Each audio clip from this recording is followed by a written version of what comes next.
Hello and welcome into another episode of Locked On Wolves. It's the post-game podcast for the Wolves' 15-point win over the Nets, a fourth straight win. We'll talk about the similar formula the Wolves have used of late during this recent stretch of strong play. It's all coming. Welcome in. You are Locked On Wolves.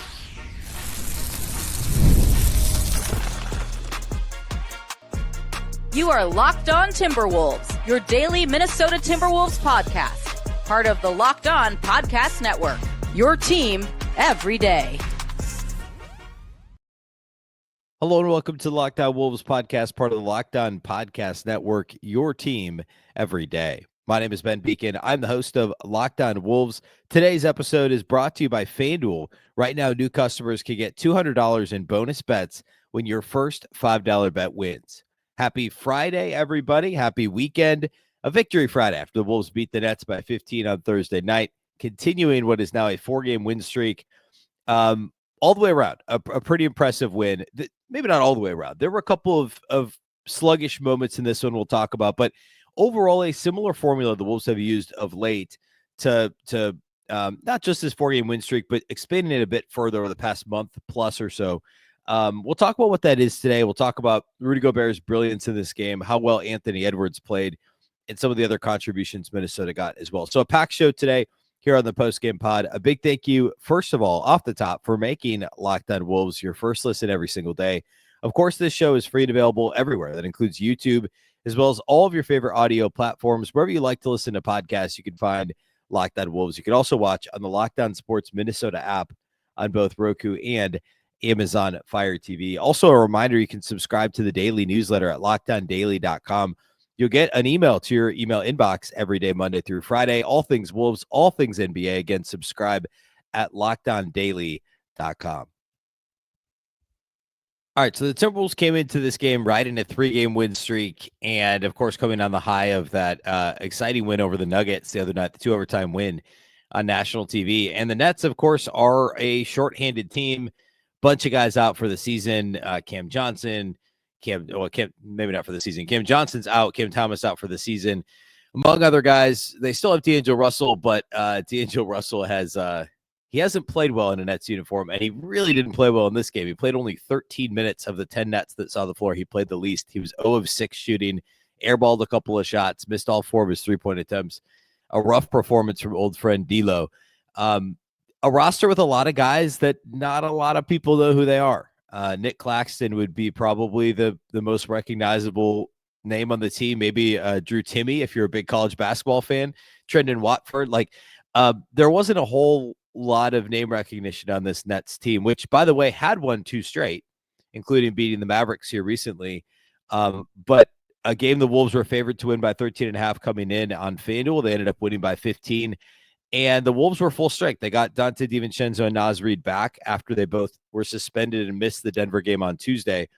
And neither one of them played particularly well. Naz was fine, but not a whole lot of offense out of those guys. But Wolves didn't really need it. They only needed 105 points in this game, and they were relatively efficient offensively. They just weren't great outside the arc. So I want to talk about kind of this formula that the Wolves have been using here of late, and how that has, allowed them to continue the strong stretch of play.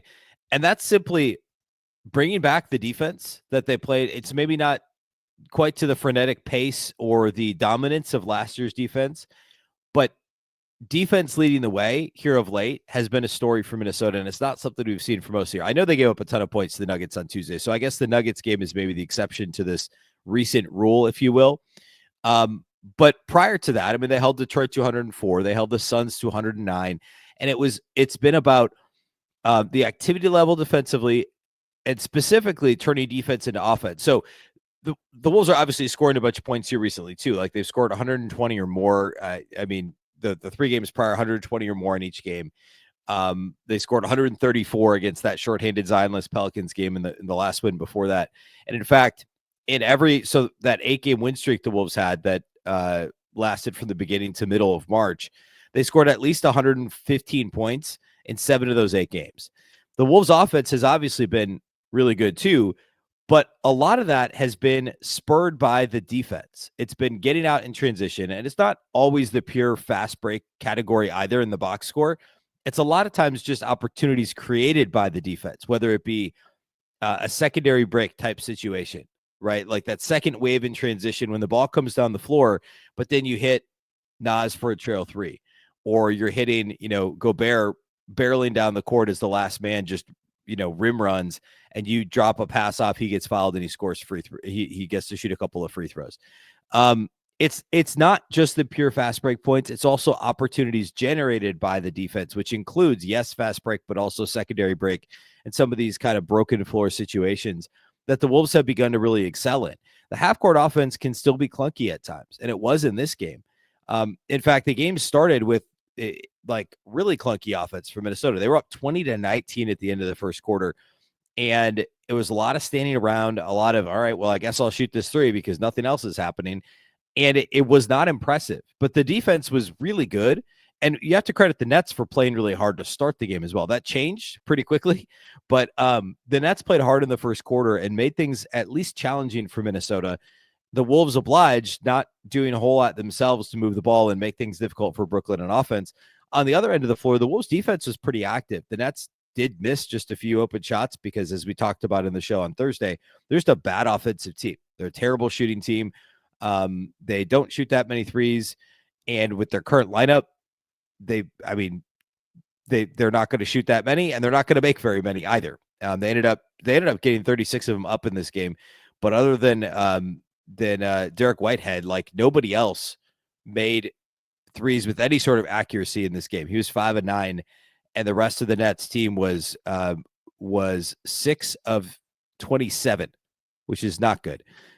So the Wolves dared the Nets to shoot some of those shots, although for the most part, I thought the defensive activity was good. Again, turning defense into offense has become a real thing for Minnesota. And if you want to look at the actual like turnover and fast break numbers, the Wolves actually had 6 more turnovers than the Nets in this game, and gave up a lot more points on turnovers. But Minnesota also led in this is part of the turning defense and offense. They had 10 blocks. The Nets had 0. And I know block shots are not typically a indicator of, hey, this team played great defense. But when it's 10-0, that shows you the activity level and the, I would say the measure of being locked in defensively that the Wolves had that the opponent did not. I mean, the Wolves had 3 guys that had 2 or more blocks. Nickeil Alexander-Walker had 3 blocks in 28 minutes, and Rudy and Jaden McDaniels each had a pair of blocks as well. Again, turning defense into offense. And on the offensive side of the ball, in addition to some of the secondary break opportunities, which are a real thing that are generated by the defense, the Wolves offensive rebounded again. They had 10 offensive rebounds. They won that category once again. That was a massive thing against Denver on Tuesday. Gobert had 4. Julius, Randle, and Nickeil each had 2 apiece. And 10 over the course of a game is a real nice number, and that's going to lead to a lot of those second chance opportunities. And again, the Wolves didn't shoot the ball well from the perimeter. They got to the line 21 times. They didn't shoot it well from the line either. 14 to 21 from the free throw line for Minnesota.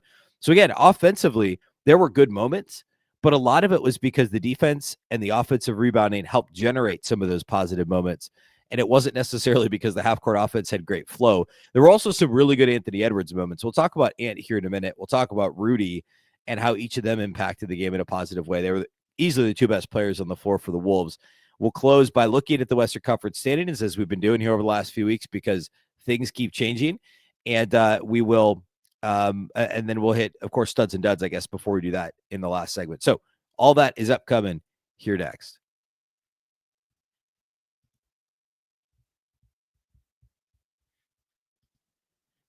Today's episode of Locked On Wolves is brought to us by our friends at 5 Hour Energy.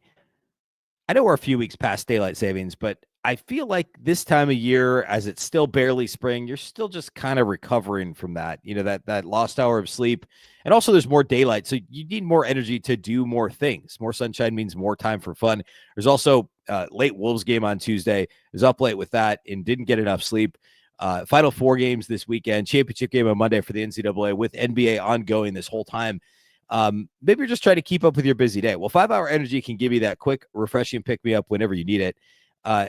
Longer days, you want to do more stuff. You want to get out after work. Maybe you're trying to play around at golf. You're trying to get a hike in as it starts to get warmer, maybe eventually in Minnesota. I mean, there's plenty of delicious flavors as well that that 5-Hour Energy can help with. And also, it's just convenient. If you're on the go, you're traveling, 5-Hour Energy is easy to grab and can help keep you feel refreshed. Head to 5hourenergy.com to find over 15 flavors to choose from, including watermelon, blue raspberry, and peach mango. You can even build your own 12-pack or 24-pack delivered right to your door. Need one now? Grab a 5-Hour Energy shot at your local grocery or convenience store. They're everywhere. Stock up today and stay energized. Today's episode is also brought to us by our friends at Wayfair. Spring is here. It's full on here. That means it's home project season. Whether you're refreshing a room or tackling a full renovation, Wayfair is the best kept secret for all things home improvement. From small updates like stylish cabinet hardware to major upgrades like new vanities, sinks, or outdoor lighting, Wayfair has quality products for every budget.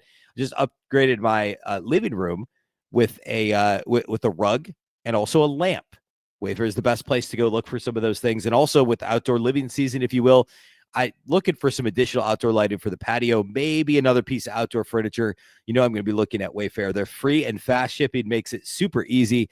You don't have to haul any heavy items home from the store. Plus, they have top brands like GE and Moen, depending on what you're looking for, at great prices. Shopping on Wayfair is seamless. You can find exactly what you need to fit your space and style. Wayfair makes home improvement easy. Get started now at wayfair.com. That's Wayfair, WAYFAIR.com. Wayfair, every style, every home.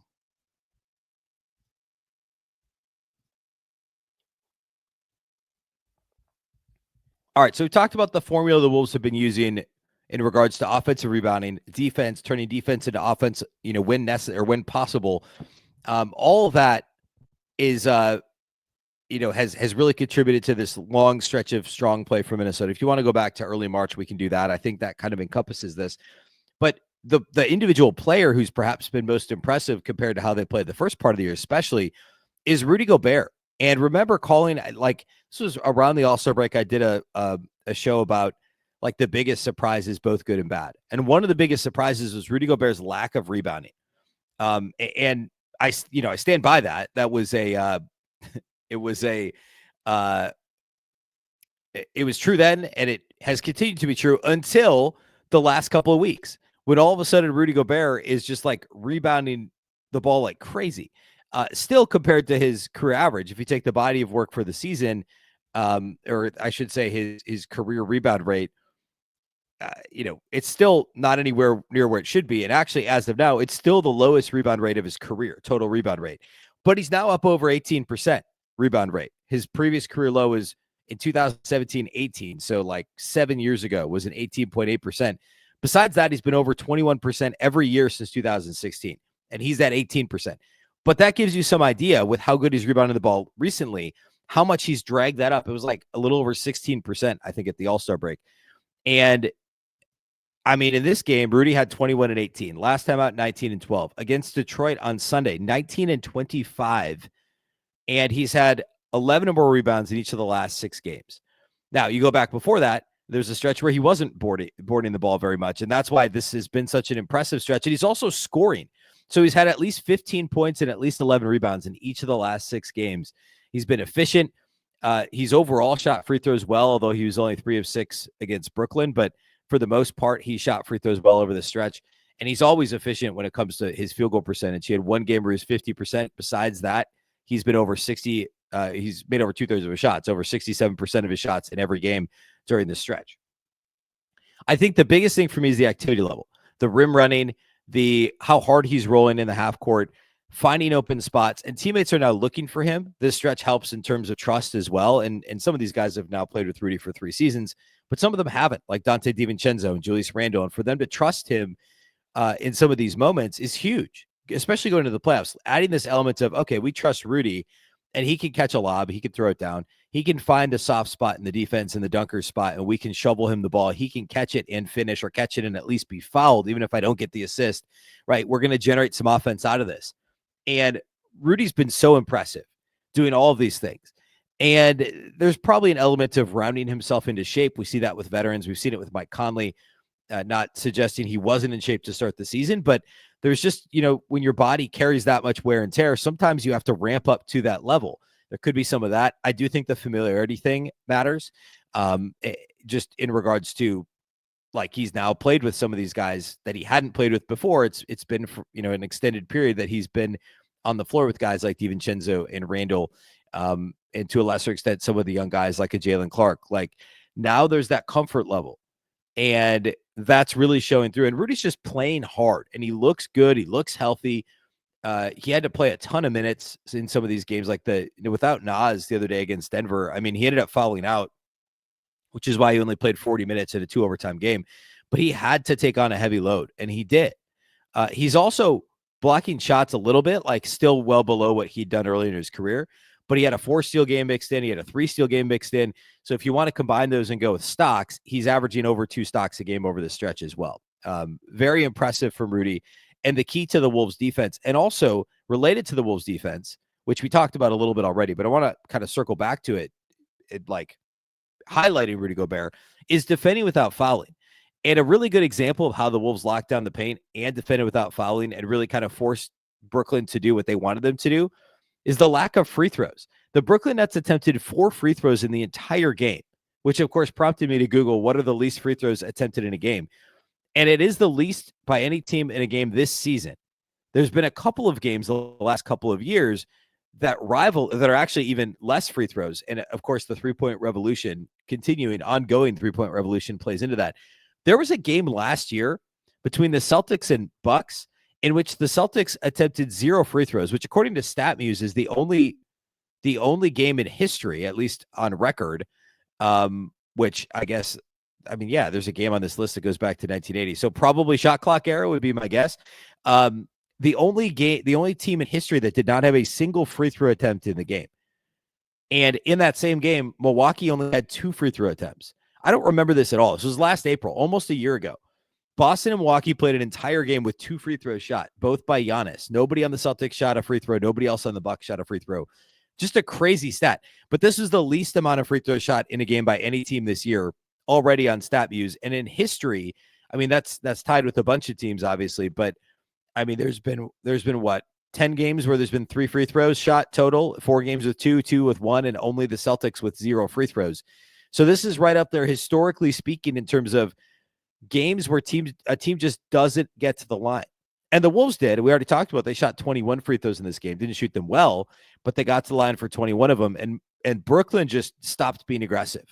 Like, nobody was trying to get to the basket. And they were happy to try and shoot semi-contested shots on the perimeter, a lot of mid-range stuff. We saw the return of the Nevermind, which we haven't seen as much of this year, but dude's afraid to get in the paint and go up against Rudy Gobert. And he locked that paint down. And the perimeter defense for the Wolves was good too. So 90 points for the Nets on under 43% shooting, 30.5% from outside the arc, only 4 free throw attempts, only 8 offensive rebounds. The Wolves only committed 13 fouls as a team. Really impressive for Minnesota to defend without fouling. And Rudy was key to that, locking down the paint. So he definitely deserves his flowers there. We'll talk about Ant and studs and duds. There was obviously the injury scare. Anthony Edwards shot a right corner 3, kind of middle of the second quarter after he came back from his rest. Backed up, stepped on the foot of Nets head coach Jordi Fernandez, who was kind of passing behind him. Ant did step back pretty far, and I guess if it wasn't Fernandez's foot, it could have been a dude sitting on the bench. Like, it was kind of right in that same vicinity. Still weird.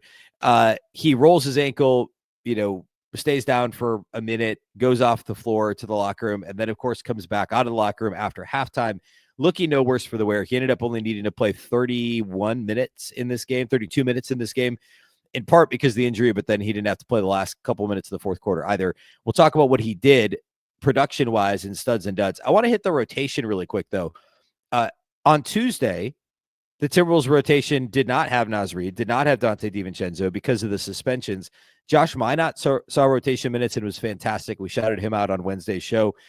He played 12 minutes on Tuesday. It was very good. Jalen Clark played 9, and even Rob Dillingham got to the rotation, played 4 minutes. In this game, the rotation was 8 guys plus 3 minutes of Jalen Clark. Actually, I take that back. Jalen Clark played 5 minutes. He wasn't part of garbage time. So Jalen Clark played 5 total rotation minutes. And then you had 3 guys each play at least 21 minutes off the bench. Mike Conley played 24. Julius Randle only played 27 minutes in this game. So interesting, because only 3 guys played more than 30 minutes, and that was Ant, Rudy, and Jaden McDaniels. Conley, Randle, Reid, DiVincenzo, and Nickeil Alexander-Walker all between 21 and 28 minutes in this game. So Finch continues to kind of mess around with that rotation. Nickeil was part of that closing lineup, and there were a couple of minutes of garbage time, but the game was hovering in the 12 to 15 point deficit range. So the Wolves, like, it was a real kind of closing rotation was the goal from Chris Finch, and Nickeil was part of that. And that role has kind of shifted. Sometimes it's Naz. Usually it's instead of Mike Conley, but there's been a couple instances where it hasn't been Rudy, not recently, but a couple of weeks ago, we saw Rudy not play crunch time, and Naz and Nickeil were on the floor. Occasionally it's DiVincenzo. It just kind of depends on the game and Finch's feel. And for the most part, I think he's been making the right decisions over the last couple of months. And that was Nickeil's role in this game. And he was certainly the best of those three guys off the bench in this game. And actually, spoiler, I think he's probably my third stud. So we'll get to his line here in a moment. But I think it's really fascinating to watch Chris Finch kind of continue to adjust this rotation. And I've always been a big believer in it should be matchup specific. Like, it shouldn't be rigid. It's like in baseball when for so many years, and some teams still have like a designated closer. And then teams realize there's higher leverage situations in the eighth inning a lot of times with guys on base than with bases empty in the ninth inning. And so teams started using their best reliever in the eighth instead of just saving him for a very specific role. And, same thing with lineups in baseball. Sorry for the extended baseball analogy, but I think we're starting to see Chris Finch be a little more willing, and some coaches more than others in the NBA are willing to shift rotations based on matchups, sometimes shift starting lineups. Chris Finch doesn't usually do that. But I think it's a fascinating thing to watch, because I think it's a big inefficiency that some teams are like, nope, this is our rotation. And it's like, well, maybe your guys would be a little bit more responsive if some games they did get that closing role and other games they didn't, but understanding why, right? Like that, and I think that's one of the things Chris Finch is great at is the communication with players. We hear that consistently, and no doubt he's communicated that with teams that, like, hey, here's my approach. It's going to depend a little bit on the hot hand. It's going to depend on the matchup, the opponent. And I think that makes a ton of sense. I think we're seeing Chris Finch do more of it, and it worked really well in this game. All right, let's close by looking at individual studs and duds, and then the West standings. We'll do all that here next. Today's episode of Locked On Wolves is brought to us by our friends at OpenPhone. Running a small business means you're wearing a lot of hats. Your personal phone becomes your business phone, and before you know it, you're juggling customer calls day and night. As your team grows, it becomes impossible to manage everything with just your personal number, and that's where OpenPhone comes in. It's the #1 business phone system designed to help you keep your work and personal life separate. For just $15 a month, the cost of a few coffees, you get complete transparency and visibility into everything happening with your business phone number. OpenPhone works through an app on your phone or computer and integrates with tools like HubSpot and hundreds of others. It also uses AI-powered call transcripts and summaries, so you'll have a rundown of your calls and action items the second you hang up. If you miss a call, no problem. Automated messages are sent directly to your customer, ensuring you never miss an opportunity to engage. Right now, OpenPhone is offering 20% off your first 6 months when you go to openphone.com/LockedOnNBA. That's OpenPhone, OpenPhone.com/LockedOnNBA for 20% off at 6 months. OpenPhone.com/LockedOnNBA. If you have existing numbers with another service, OpenPhone will port them over at no extra charge.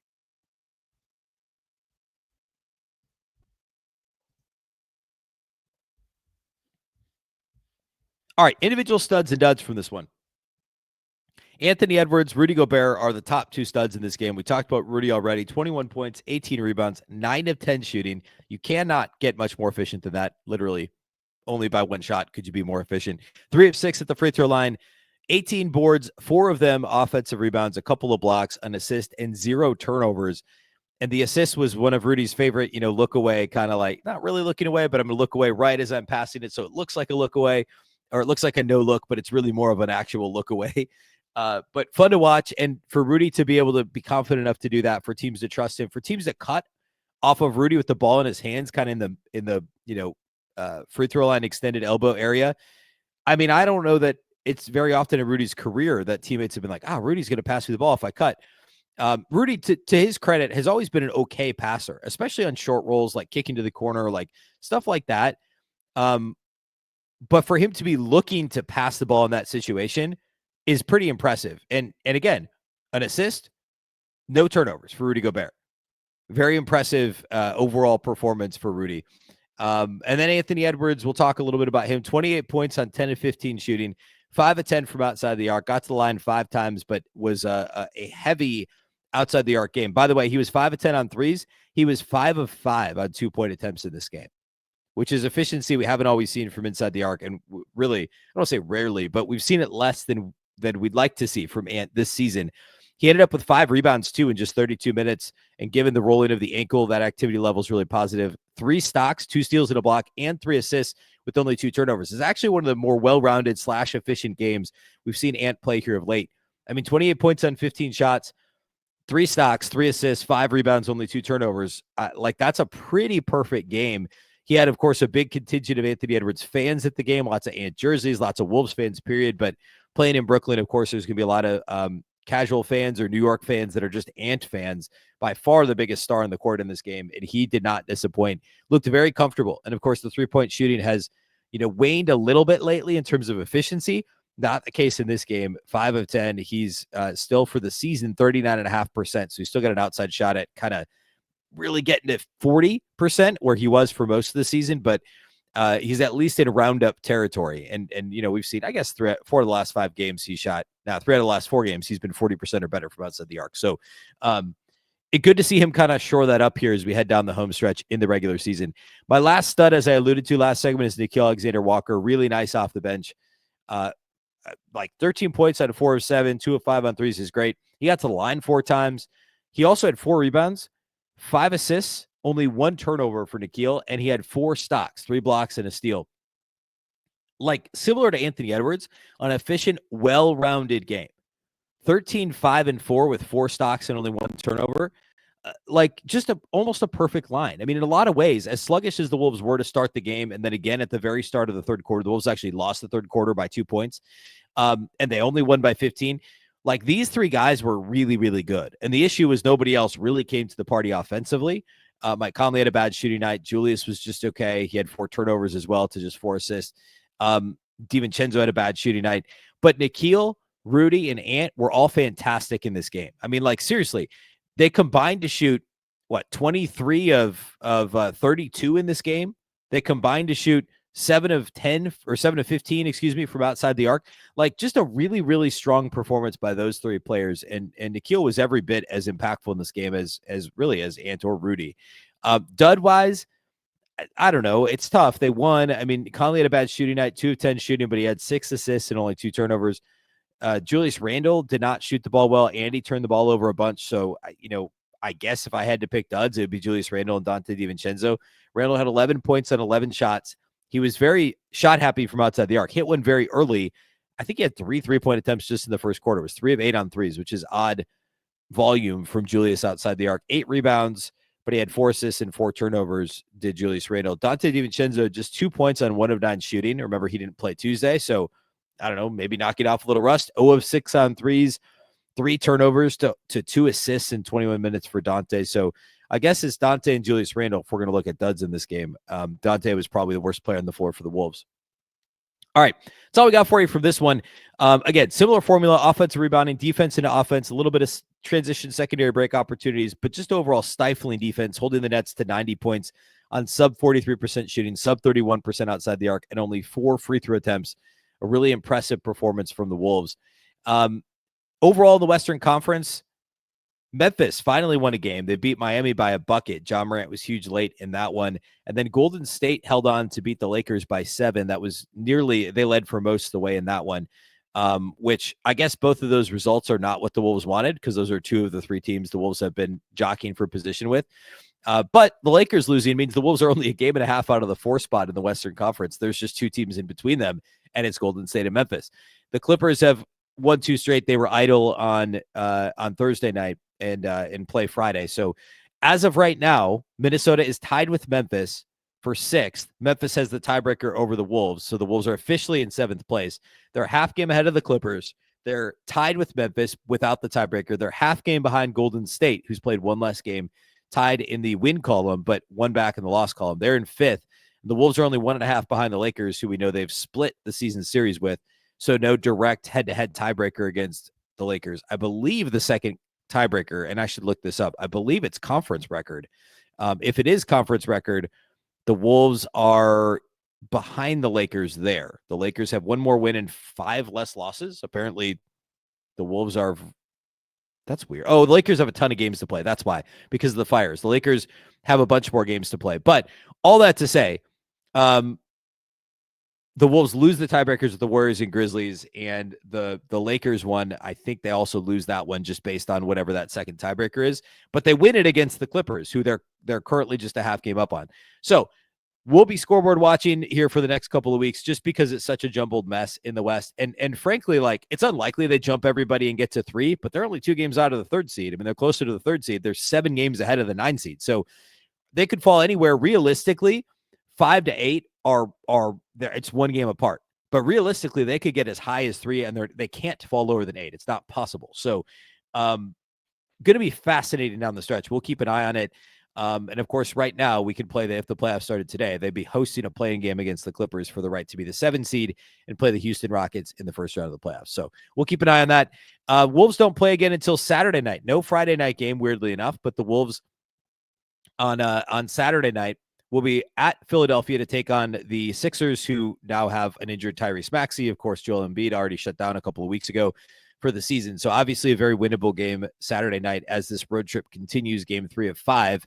Saturday against Philly, and then Tuesday at Milwaukee. So they get 2 days off in the middle there. I don't know this, but it would make sense if they came home Saturday night for a day or whatever, since Milwaukee is such a short flight from Minneapolis. So at Philadelphia Saturday, off Sunday, off Monday, and then at Milwaukee on Tuesday. As the road trip continues, they don't play at home again until next Friday. So 1 week from today. And then they close the season with 2 at home. So big thank you for making Locked On Wolves your first listen every single day. Of course, this show is free and available everywhere. That includes YouTube, as well as all of your favorite audio platforms. Wherever you like to listen to podcasts, you can find Locked On Wolves. You can also watch on the Locked On Sports Minnesota app on Roku and Amazon Fire TV. And you can follow on X at Locked On T-Wolves, and also at Beecken with 2 B's, 2 E's, CKEN. A reminder about the daily newsletter. You can sign up at LockedOnDaily.com. All things Wolves, all things NBA, every day to your email inbox, Monday through Friday. Be sure to sign up at LockedOnDaily.com. Of course, the Locked On Wolves podcast is part of the Locked On Podcast Network. Remember, the Locked On Network is your local experts on all the biggest stories. Once again, I'm Ben Beecken. This is the Locked On Wolves podcast, and we'll catch you next time.